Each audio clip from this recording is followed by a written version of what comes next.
नमस्कार मंडळी, थांबू नका, वेळ तुमचीही येईल। कधी कधी आयुष्यात असं वाटतं ना, सगळं काही संपलं आहे। मी किती प्रयत्न करतोय पण काहीच जमत नाही। लोक आपल्यावर हसतात, जवळचेच आपल्याला कमी लेखतात आणि मनात एक प्रश्न उभा राहतो, माझा नंबर कधी येणार, मी यशस्वी कधी होणार। पण लक्षात ठेवा मित्रमैत्रिणींनो, वेळ सगळ्यांची येते, फक्त थांबू नका। कारण जो थांबतो त्याची कहाणी तिथेच थांबते, म्हणजे संपतेच।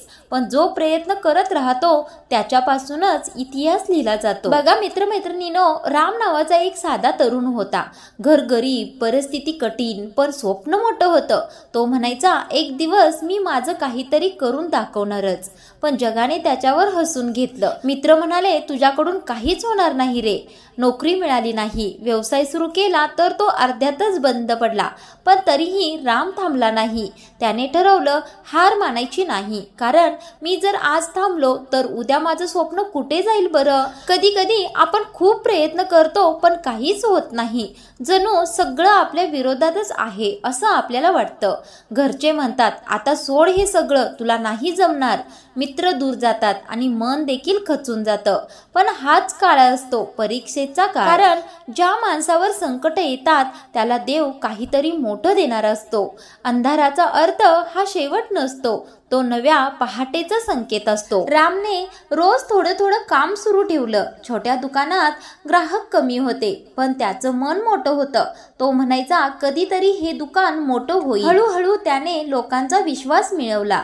ग्राहक वाढले, उत्पन्न वाढले आणि हसणारा रामू पुन्हा दिसू लागला। आणि एक दिवस असा आला, जे लोक त्याच्यावर हसत होते तेच लोक त्याच्या दुकानात रांगेत उभारले होते। ही कथा फक्त रामची नाही, तर ती प्रत्येक त्या माणसाची आहे ज्याच्यावर कधी ना कधीतरी हार मानायची वेळ आली होती।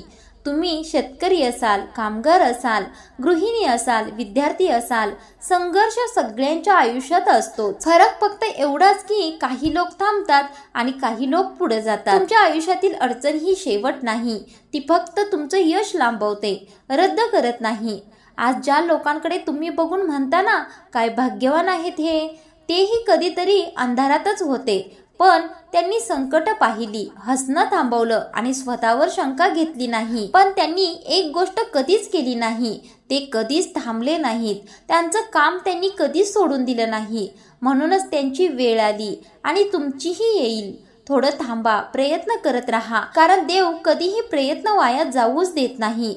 थांबू नका, कारण पुढचा सूर्योदय तुमच्यासाठीच उगवणार आहे। एक गोष्ट लक्षात ठेवा मित्रमैत्रिणींनो, थांबणं म्हणजे हरणं नाही, पण प्रयत्न थांबवणं म्हणजे स्वतःचं स्वप्न गमावणं आणि हरणं सुद्धा आहे। जर हा व्हिडिओ अगदी थोडासा जरी तुम्हाला आवडला असेल तर एका वाक्यामध्ये कमेंट करा की मी थांबणार नाही, मी प्रयत्न करतच राहणार।